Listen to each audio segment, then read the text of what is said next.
Bien, miren, estamos en esta serie, ya vamos en la recta final de esta serie que titulamos La oración, enseñanzas de Jesús. A través de esta serie hemos aprendido muchas lecciones que obtuvimos de observar la vida de oración de Jesucristo, de estudiar una de sus oraciones más largas. La semana pasada estudiamos un mensaje desde mi punto de vista muy importante. Si no lo escucharon, los invito a que vayan a nuestra página comunidaddefe.com.mx y lo escuchen, porque estudiamos cómo contesta Dios nuestras oraciones. Nos dimos cuenta cómo si no estamos preparados para la forma en que Dios trabaja, ¿verdad?, te puede desanimar porque confundas lo que está haciendo Dios pensando que no te está escuchando. Entonces escuchen ese mensaje. En el primer mensaje de la serie, si recuerdan, empezamos estudiando el versículo 1 del capítulo 11 de Lucas, en donde los discípulos le piden específicamente a Jesucristo: enséñanos a orar. No, evidentemente algo veían ellos en el poder que se liberaba con la oración de Jesucristo, y entonces le pidieron: enséñanos a orar.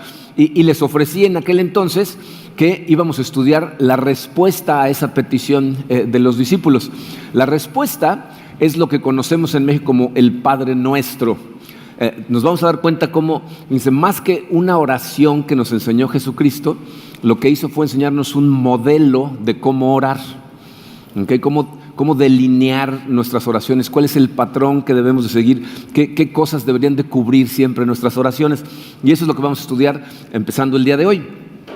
Y se van a dar cuenta cómo, fíjense, muchas de las cosas que aprendimos acerca de su vida de oración se entretejen cuando nos enseña Él este modelo de oración, ¿okay? Entonces vamos a ponernos en sus manos y vamos a estudiar esto que titulamos la oración modelo. Padre, te damos gracias, Señor, te damos tantas gracias por tu amor. Gracias, Señor, por tenernos aquí, porque eres tú el que nos trajo, el que dirigió nuestros pasos. Estamos sentados en esta sala o escuchando estas palabras porque tú así lo planeaste. Te damos gracias, Señor, por eso, y te damos gracias por tu palabra que nos dejaste escrita para que pudiéramos entender tantas cosas, Señor, entre ellas lo importante de la oración y de cómo debe llevarse a cabo la oración. Te pido, Señor, que abras nuestros ojos este día. Todos los que estamos aquí queremos glorificarte con nuestra vida y sabemos que no hay otra forma de hacerlo que estar en comunión constante contigo. Ayúdanos, Señor, a entender cómo debemos de orar para que nuestra oración libere poder, nos transforme y nos ayude a glorificarte verdaderamente. Te pedimos todo esto, Señor, en el poderoso nombre de tu Hijo Jesucristo. Amén. Muy bien. Miren, hay dos versiones de esta oración porque aparece en dos diferentes evangelios. Aparece en Mateo y aparece en Lucas. El día de hoy vamos a estudiar la versión más simple de esta oración que está en el Evangelio de Lucas y que es la respuesta a la petición de los discípulos.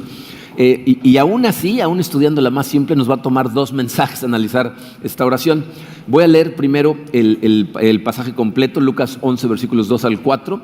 Vamos a ver cómo está dividido y vamos a ver en qué nos vamos a enfocar. Dice así. Recuerden que el versículo 1 es simplemente los discípulos diciendo, vieron a Jesucristo orar y le dijeron: Señor, enséñanos a orar. Y esto es lo que continúa, dice: Él les dijo, cuando oren, digan: Padre, santificado sea tu nombre, venga tu reino, danos hoy el pan nuestro de cada día y perdónanos nuestros pecados, porque también nosotros perdonamos a todos los que nos deben, y no nos dejes caer en tentación. Esa es la versión corta de esta oración. Miren, esa oración, como pueden ver, está dividida en 2 partes. La primera parte tiene que ver con Dios. La segunda parte tiene que ver con el hombre. En este momento nos vamos a enfocar a estudiar la parte que tiene que ver con Dios. Vamos a estudiar el carácter de Dios, la persona de Dios, la relación que tenemos con Él, cuál es la forma en que Él actúa a través de nuestra oración. Y miren, este es el orden que todas nuestras oraciones deberían de seguir. Siempre que oramos debemos empezar primero con Dios. Jesucristo, si ven todas sus oraciones, Él empieza primero con Dios y después pasa al hombre. Uno de los errores que cometemos cuando oramos, yo me doy cuenta que lo hago, es empezar con nosotros.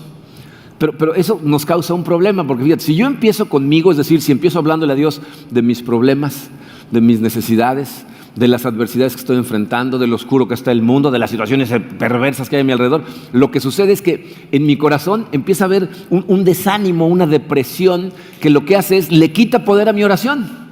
O sea, empiezo a perder la confianza, a perder la fe, porque estoy tan enfocado en los problemas que veo los problemas de este tamaño, ¿verdad? Y entonces yo mismo empiezo a debilitar mi oración. Pero ¿qué pasa cuando empezamos primero con Dios? Cuando empezamos a enfocarnos en Dios, cuando empezamos a pensar en quién es Dios, qué tamaño tiene Dios, qué es capaz de hacer Dios, de qué tamaño es su poder, ¿no? A qué grado llega su sabiduría y sus riquezas. O sea, cuando te concentras en eso, entonces lo que invade tu corazón es calma, paz, seguridad, tranquilidad. Y entonces pones en contexto el tamaño de Dios con el tamaño de tus situaciones. Entonces debemos empezar siempre primero enfocándonos en Dios, y es lo que vamos a hacer literalmente. De hecho, su programa dice enfocándonos en Dios. Entonces es importante que se den cuenta que cuando oramos no estamos hablando de Dios, sino le estamos hablando a Dios. ¿Okay? Esta es una comunicación que estamos tratando de entablar con Él. La primera palabra es la primera parte de la oración en el versículo 2. Dice, Padre. Fíjense, con eso empieza Jesucristo diciéndole, Padre. Y eso, fíjense, dice el número 1 en su programa, la primera nota lo que hace es establecer la relación. ¿Verdad? Te va a ayudar a establecer cuál es la relación que debes entender que tienes con Dios. Jesucristo, la palabra que utilizó fue Abba, que para los niños judíos era papi, ¿no? Entonces lo que nos está diciendo es, tienes que hablarle a Él con un término amoroso, respetuoso, pero no formal. Entonces piensa, ¿cómo le hablas o cómo le hablabas tú a tu papá? Si eres padre de familia, ¿cómo te hablan a ti tus hijos? ¿Cuál es el término que utilizan para hablarte a ti? Cuando yo era niño, cada uno de nosotros le decíamos de diferente forma a mi papá. Yo le decía pa, ¿no? Hola, pa, ¿no? Todo el tiempo, ¿no? Mis hermanas le decían de diferente manera, mis hermanos de otra manera, ¿no? Entonces, pero tú ¿cómo lo hacías? ¿O cómo te hablan tus hijos a ti? ¿No? A mí, todos mis hijos me dicen igual, me dicen papi, lo cual a lo mejor les suena muy normal, pero todos mis hijos, el lenguaje oficial en nuestra casa es inglés. Y todos hablan inglés, pero cuando me dicen algo me dicen papi, en español. Entonces, ¿cómo le debes hablar tú a Dios? Pues, ¿cuál es ese término de amor, ¿no? De confianza, pero no formal, con el que te debes de dirigir a Él? Fíjense, una cosa que me parece muy interesante es cuántas veces cuando oramos cambiamos la manera en que hablamos, ¿no? Hay gente que cambia el tono, ¿no? De repente tiene que hablar así más espiritual, o cambiamos las palabras que normalmente usamos, ¿no? Pero no son las palabras que usas normalmente para conversar con una persona, o las que hubieras usado cuando eras un niño o una niña para ir a hablar con tu papá, ¿no? O sea, por ejemplo, yo nunca recuerdo de alguno de mis hijos que hubiera llegado a mí y me hubiera dicho, oh Padre amoroso y misericordioso, busco la venia de su merced para que sea de su agrado darnos su bendición para sumergirnos en las aguas de la piscina, ¿no? O sea, más bien llegan y dicen, papá, ¿puedo nadar? ¿No? O sea, ¿no? O sea, directo, con confianza, con amor, o sea, a lo mejor con respeto, pero no formal, ¿ok? Entonces se trata de ir a Él, pues para hablar de las cosas, para contarle lo que estás enfrentando, para entender su punto de vista, para aprender de Él, para obedecerle cuando te dice ciertas cosas que hay que hacer, para confiar en Él. Y yo sé que muchos de nosotros crecimos en tradiciones religiosas que son muy ceremoniosas, en donde incluso las oraciones eran memorizadas, ¿no? Estaban prescritas y simplemente repetíamos la misma oración una y otra y otra y otra y otra vez, ¿no? Y miren, esto no es ninguna crítica a nadie, simplemente tenemos que entender que la oración se supone que lo que hace es establecer una relación. ¿Cómo puedes crear una conversación con alguien simplemente repitiendo siempre lo mismo? O sea, piensa en lo que causaría eso, por ejemplo, en una relación de amistad o con tu pareja. Yo me acuerdo el lugar en donde me cortaba el pelo hace años. Cada vez que entraba, el dueño del lugar me decía, hola Marco, ¿cómo estás? Qué delgado te ves, ¿estás bajando de peso? Cada vez que me veía, a través de los años. Y yo le decía, oye, ¿a través de qué filtro me estás viendo? Porque cada vez estoy más grande y siempre me decía lo mismo. Entonces, ¿qué pensaba yo? Pues le repite lo mismo a todo el mundo, evidentemente, ¿no? Imagínate si yo me levantara todos los días y le dijera a mi esposa, buenos días, Karina, espero que hayas dormido bien, te amo. Buenos días, Karina, espero que hayas dormido bien, te amo. Para el sexto mes hubiera dicho, creo que me casé con un robot, ¿no? Esa no es una relación. Entonces, lo que estamos tratando de hacer es de entablar una conversación con nuestro Padre en el cielo. Miren, piensen en esto. Al decir papi, Jesucristo, estaba rompiendo todos los contextos filosóficos del momento en donde había personas que querían ver a Dios como una fuerza impersonal, ¿no? Era una fuerza externa impersonal que no se involucraba con su creación. Pero aquí Jesús va y le dice, hola papi. Cambia todo, ¿no? Miren, también sé que muchas personas batallan con ese concepto porque asocian el concepto de padre con el padre que tuvieron aquí en la tierra. Y a lo mejor lo que te viene a la cabeza cuando piensas en papá es abandono, a lo mejor es abuso, indiferencia, negligencia, falta de presencia.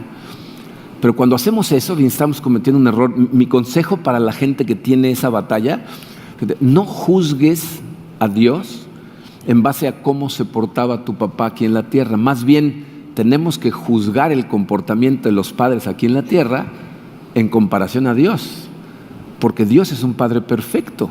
Eso es lo que hace ser padre tan complicado, que nuestro estándar es Dios, ¿no? Entonces tienes que entender que Él es un Padre que te ama. A lo mejor ni siquiera tuviste relación con el Padre que tuviste aquí en la tierra, pero la Biblia lo que nos dice es que tienes que entender que sí tienes un Padre que sí te ama. Fíjense, Salmo 68:5 dice, Dios es Padre de los huérfanos y defensor de las viudas. O sea, tenemos en el cielo un Padre, dice, que nos ama a tal grado que cuando nosotros, los seres humanos, lo sacamos de nuestra relación, Él estuvo dispuesto a enviar a su Hijo Jesucristo a morir en la cruz para restablecer esa relación. O sea, te ama con todo el corazón. Entonces, tú puedes pensar en Jesucristo como el hermano mayor que te ama y todo el tiempo te está sacando de problemas y aparte está interviniendo con Dios en tu favor. Pero cuando pienses en Dios, piensa, papi, pa. O sea, si solo te acuerdas de una cosa de toda esta serie, acuérdate, cuando vayas a Dios, piensa, papi. Y entonces te va a cambiar el concepto, porque vas a ver a Dios como un Padre predispuesto por su amor para escucharte, para involucrarse contigo, para dirigirte. ¿Okay? Entonces la relación es papi. Luego continúa, todavía en el versículo 2, y dice, santificado sea tu nombre. Fíjense, esta segunda nota es una doble expresión, es una expresión tanto de alabanza como de entrega, ¿no? Es una nota de alabanza a Dios y muestra nuestra entrega, cómo nos entregamos nosotros a Dios. Esta es una de las cosas que aprendemos al ver a Jesucristo orando. Jesús siempre empieza alabando a Dios, siempre empieza con palabras de alabanza, lo cual, fíjate, cuando tú empiezas y estás revelando un deseo de que su nombre verdaderamente sea levantado, glorificado, ¿no? Escuchado por toda la gente. Si ustedes recuerdan, cuando vimos la gran oración sacerdotal, cuando Jesucristo dice, yo les he revelado tu nombre, platicamos de cómo lo que eso significa es, yo les he revelado quién eres, tu carácter, el tipo de persona que eres. Y nosotros lo que queremos es que el carácter de Dios, ¿verdad?, quien Dios es, sea santificado, sea glorificado, sea levantado a los ojos de las demás naciones. Ahora, cuando empezamos a entender lo que esto significa, puedes caer en una trampa de empezar a sentirte mal contigo mismo, como un poquito hipócrita, porque santificado sea tu nombre significa que toda mi vida sea una fuente de gozo para ti y le dé honra a tu santo nombre. Pero todos sabemos que hay áreas de nuestra vida que realmente no honran su santo nombre, ¿no? O sea, hay áreas en nuestras vidas que a lo mejor el nombre que honran es el nombre de tu mujer, o el de tu marido, o el de tus hijos, o el de tu jefe. O sea, hay otros nombres, o otras personas a las que les das más importancia que a Él. Pero fíjate, cuando tú estás orando esta oración con sinceridad, lo que realmente le estás diciendo es, Padre, estoy dispuesto a abrir todas las áreas de mi vida a ti. Estoy dispuesto, sé que no puedo santificarte con todas las áreas. Lo he intentado y sé que no puedo hacerlo, ¿ok? Pero es muy importante que notes esto, fíjate, esta no es una simple petición de ayuda. Si se fijan, Jesucristo en ningún momento dijo, Padre, ayúdame a ser mejor. Más bien esta es una expresión de confianza en el poder de Dios, que aunque yo sé que yo no puedo santificar su nombre en todas las áreas de mi vida, Él sí puede santificarme a mí, Él sí puede transformarme a mí. Entonces lo que le estoy diciendo es, abro todo para poder santificar tu nombre, para que invadas todas las áreas de mi vida. Fíjense, esta oración se parece a las palabras de David en el Salmo 19. Salmo 19, versículo 14 dice: sean gratas las palabras de mi boca, o sea, que todo lo que yo diga, Señor, lo que salga de mi boca sea agradable a ti, pero aparte dice, y la meditación de mi corazón delante de ti. O sea, la Biblia nos dice que del corazón del hombre mana la vida. O sea, de las meditaciones de tu corazón, de la manera en que tú interpretas la realidad en tu corazón, surge lo que haces. Entonces David le está diciendo: yo quiero agradarte en todo lo que hago, oh Señor, roca mía y redentor. Dice, yo quisiera que todo lo que hago, todo lo que digo, sea agradable a ti. Entonces, cuando yo me abro de esa manera, lo que estoy haciendo es permitirle al Espíritu Santo de Dios transformarme. Cuando yo me entrego de esa manera a Dios, fíjense, la gente que así se abre es atraída espontáneamente a un proceso de aprendizaje que poco a poco transforma a la gente en una nueva persona.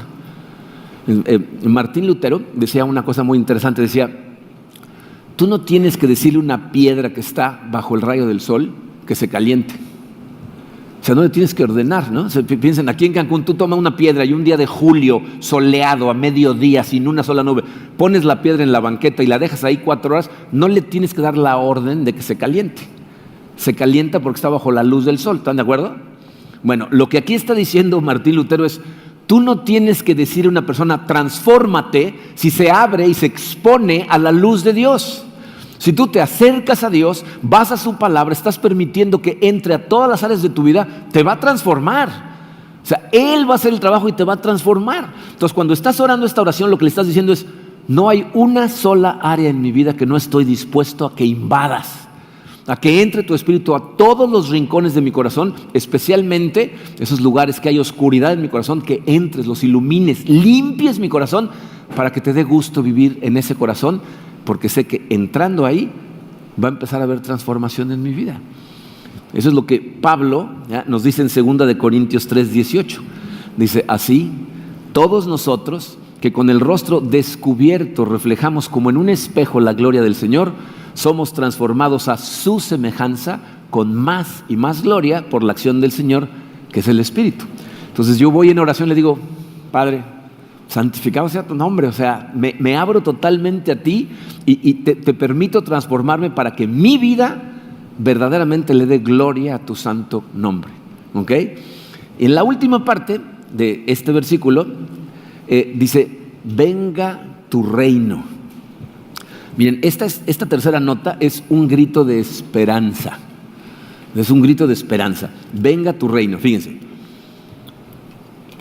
nosotros como creyentes reconocemos que hay 2 reinos, ¿no? Está el reino del cielo y el reino de la tierra, el reino de la luz, el reino de la oscuridad, ¿no? El reino de la mentira, el reino de la verdad, el reino de la santidad, el reino del pecado. O sea, reconocemos que hay 2 reinos. Entonces, por un lado, fíjate, esta oración es como un suspiro de añoranza por el cielo, ¿no? Donde dices: ¿cómo quisiera estar en ese lugar de perfección? Miren, esto es una cosa muy, muy interesante, muy extraña.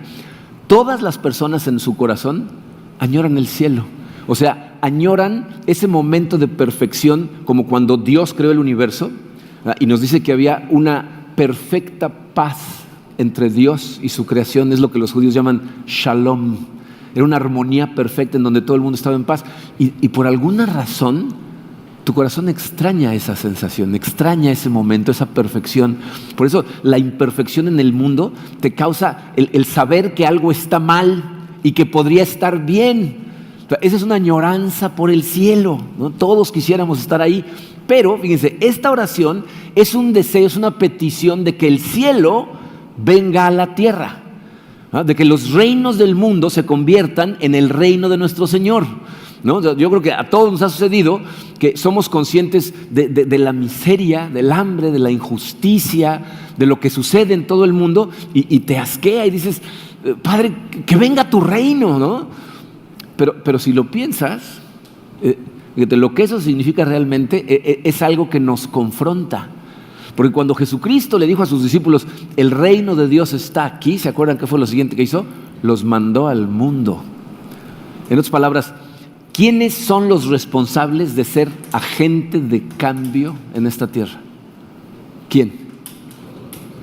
Nosotros. Y fíjense, aquí es muy importante que a esa pregunta tu respuesta sea: el responsable soy yo. La iglesia es un término muy vago, ¿no? Cuando hablamos de nosotros no estamos hablando de nadie, pero cuando dices el responsable de ser un agente de cambio soy yo, fíjate, lo que estamos diciendo es: si nosotros queremos que en este mundo haya paz, que en este mundo haya justicia, que en este mundo haya amor, que los pobres, ¿verdad?, sean confortados, que las viudas estén protegidas, o sea, ¿cómo puede suceder eso si nuestra voluntad no está alineada con la voluntad de Dios? O sea, tenemos que alinear nuestra voluntad con la de Él. Y si eso es lo que estamos pidiendo, fíjate, esto significa por lo menos 2 cosas para tu vida.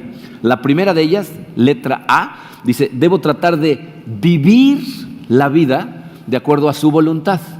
Debo tratar de vivir la vida de acuerdo a su voluntad. O sea, que su reino venga a mi vida, evidentemente, fíjate, depende de cómo tú escoges vivir la vida, de cómo tomas decisiones todos los días.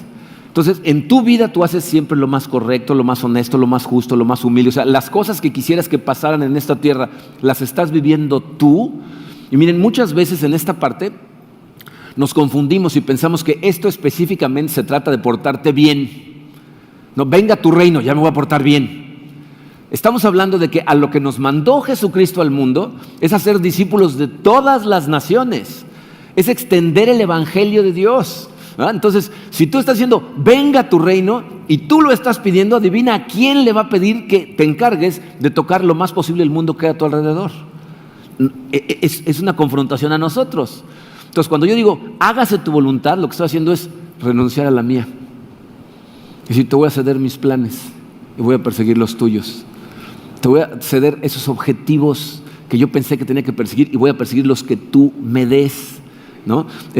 Voy a perseguir cada paso que tú me pidas que dé. Fíjense, David, que escribió el salmo que leímos hace un momento, decía: yo espero que mis palabras y mis acciones todas te agraden. Sabemos perfectamente que no todas sus palabras y sus acciones agradaban a Dios, ¿verdad?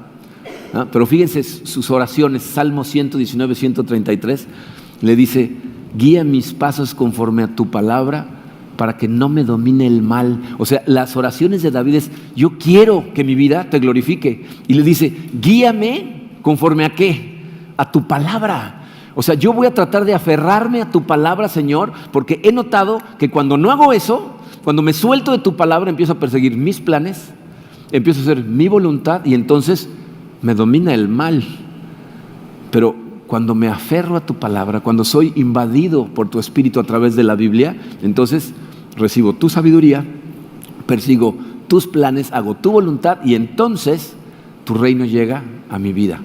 Entonces, por un lado significa yo voy a tratar de vivir la vida de acuerdo a su voluntad.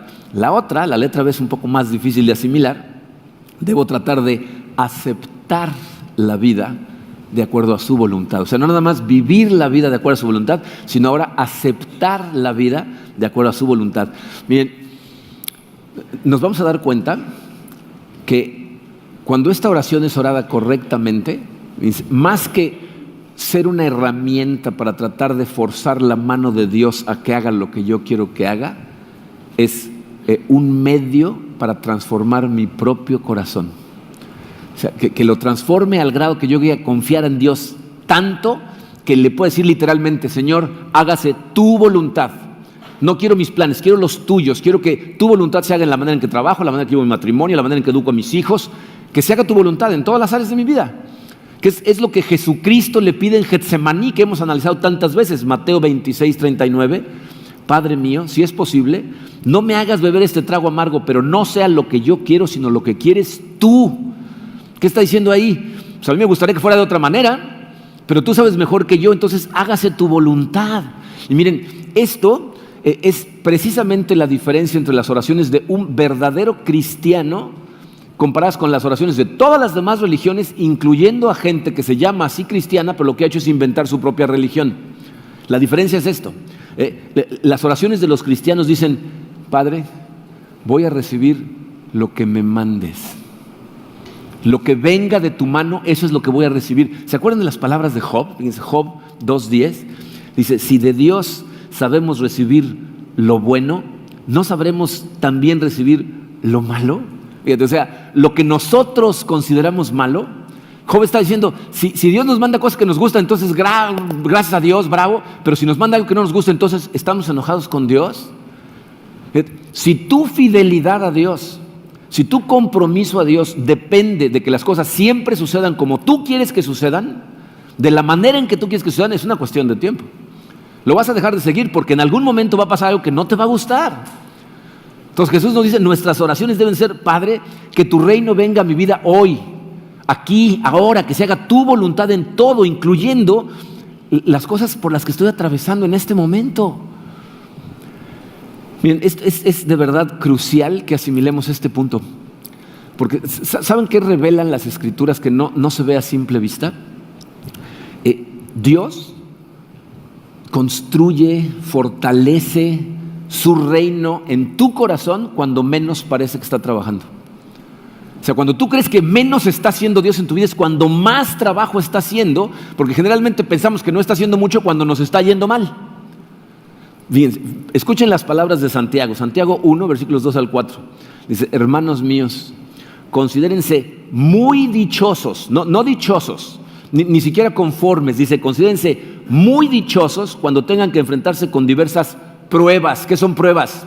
Adversidad, problemas, dolor, situaciones negativas. Dice, cuando tengan que enfrentarse con diversas pruebas, pues ya saben que la prueba de su fe produce constancia, y la constancia debe llevar a feliz término, ¿qué cosa? ¿la obra de quién? De Dios. ¿En dónde? En tu corazón. Dice, a feliz término la obra, para que sean perfectos e íntegros sin que les falte nada. Y necesitamos entender ahí que cuando dice sin que les falte nada, está hablando espiritualmente, no físicamente. El perseverar en las pruebas te da una constancia que hace que Dios haga su obra en tu corazón cuando menos te lo imaginas. Detrás de las tragedias, detrás del dolor, Dios está trabajando en tu corazón y te está perfeccionando. Y por eso, miren, podemos escuchar testimonios de gente que te dicen, si yo no hubiera enfrentado estas cosas, jamás hubiera llegado a este punto en mi caminar espiritual. Y yo sé que si no lo has experimentado, te va a costar mucho trabajo creerlo. Por eso el día de hoy les traje un testimonio. Y miren, les voy a platicar un poquito de este testimonio antes de pasarlo. La mujer que va a salir en este testimonio se llama Marcela Alfaro, y va a hablar de una enfermedad que no la describe a profundidad, pero les voy a decir de qué se trata para que entiendan lo que sufrió. Es una enfermedad que se llama púrpura, PTI. Y lo que hace, es una enfermedad autoinmune en donde tu cuerpo empieza a crear anticuerpos que atacan a sus propias plaquetas de la sangre. Entonces, tu cuerpo necesita plaquetas en la sangre para poder coagular la sangre cuando hay una herida. O sea, si tú te cortas, lo que la sangre hace es tratar de coagularse para que no te desangres. Pero cuando tienes esta enfermedad, tu cuerpo está generando anticuerpos que atacan las plaquetas, reducen las plaquetas y entonces te puedes desangrar de forma muy fácil.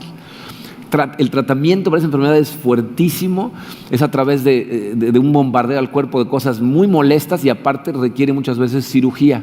¿Okay? Es una enfermedad muy delicada y eso es lo que estaba enfrentando Marcela. Escuchen su testimonio. Pues mi historia comienza cuando yo llego a Comunidad de Fe.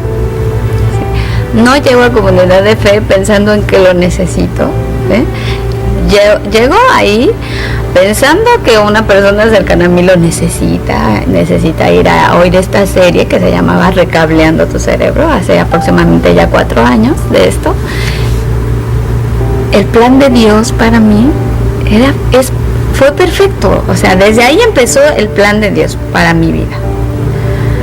A los 6 meses de que yo empiezo a ir a Comunidad de Fe, me detectan una enfermedad bastante delicada que se llama púrpura. Es una enfermedad de la sangre, pero es una enfermedad parecida a lupus, más o menos. Y entonces ahí no saben, empecé a vivir algo que nunca me imaginé que me va a pasar a mí, que yo veía. Yo decía, esto no me puede estar ocurriendo a mí. ¿Por qué? Porque ahora que estoy empezando a conocer a Dios, y lo vi como un enojo. O sea, yo me enojé y lo veía como el peor de los castigos. Y yo decía, Dios mío, ¿por qué me está pasando esto? ¿Por qué me mandas esta enfermedad? Mis hijas están chiquitas. Mi hija, la más pequeña, tenía 2 años. Entonces esta situación viene cuando yo siento cómo Dios entró en mi vida de una manera preciosa, maravillosa. O sea, fue algo que viví tan hermoso que yo no sabía lo que era en ese momento. Yo sabía que era algo que venía de Dios. Sí sabía lo que sentía. O sea, fueron unas semanas que yo sentí ese poder de Dios, esa presencia en la transformación. O sea, me quitó un corazón lleno de resentimientos y de cosas feas y me puso uno nuevo, como dice en su palabra. Me puso un corazón lleno de amor, lleno de paz. Por primera vez sentí la paz que viene de él, Santo. Porque en el momento que yo sentí el Espíritu Santo, no me sentía agarrada de la mano de Dios. Me sentía que me estaba cargando, que me llevaba por la vida cargando. Fue una cosa maravillosa, maravillosa, inexplicable, y que yo sé que solo así, con ese castigo que yo veía en ese momento, yo decía, este castigo, ¿y por qué, Dios mío? ¿Y por qué esto tan horrible? Ahora le doy gracias. Y si tuviera que volver a pasar por todo ese sufrimiento para conocer a Dios, lo haría otra vez. Lo haría con tal de sentir la presencia de Dios en mi vida. Ahora no me interesa otra cosa que no sea Dios. Ahora quiero vivir de su mano y caminar con Él por el resto que me quede de mi vida.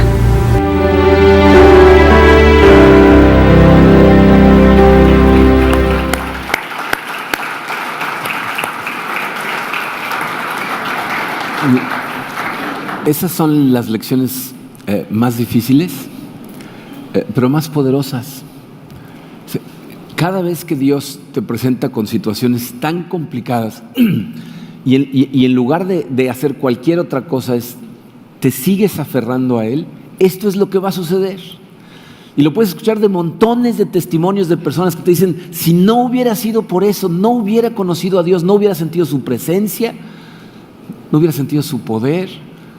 Pero nos cuesta un trabajo. Esto lo que te enseña es cómo de los lugares más oscuros Dios siempre saca luz, de las tragedias más profundas saca fortaleza, de la muerte saca resurrección. Y eso es lo que nosotros tenemos que aprender para nuestra vida, que dentro de esas cosas que parecen fracasos, el reino de Dios se está fortaleciendo totalmente en tu corazón. Entonces, esa es nuestra oración, esa es la oración de Jesucristo, esa es esa primera línea. Lo que está diciendo es, Padre, Papi, te amo, quiero glorificar tu nombre, que el mundo te conozca a través de cómo vivo la vida. Y honestamente no entiendo este mundo, no entiendo lo que pasa, pero quiero glorificarte a través de las circunstancias que estoy viviendo. Ayúdame a glorificarte de esa manera. Cuando tu oración sinceramente es de esa forma, se convierte en una herramienta de transformación, porque te estás abriendo en los lugares más vulnerables de tu corazón a la luz y al poder de Dios. Es una oración que sale de un corazón que se siente desamparado, pero que está directamente dirigida al corazón de Padre de Dios. Y eso es lo que nos enseña Jesucristo. Es, Padre, santificado sea tu nombre, venga a tu reino. Vamos a ponernos en sus manos en oración. Padre, te damos gracias, Señor, como lo hacemos siempre, por tantas cosas, Padre. Quiero darte gracias por la claridad de tu palabra, por las enseñanzas que tu Hijo Jesucristo nos dejó con respecto a la oración. Sé, Señor, que nos cuesta mucho trabajo el poder vivir en este mundo de la forma correcta, el poder incluso interpretar la realidad de la forma correcta, porque lo que nuestros sentidos ven es lo que nos distrae, lo que nos hace pensar que esta es la verdad. Pero tú, Señor, en tu palabra nos muestras lo maravilloso, lo poderoso, lo increíble que eres, el amor que nos tienes, de todo lo que has venido haciendo a través de la historia para que nosotros podamos confiar en ti.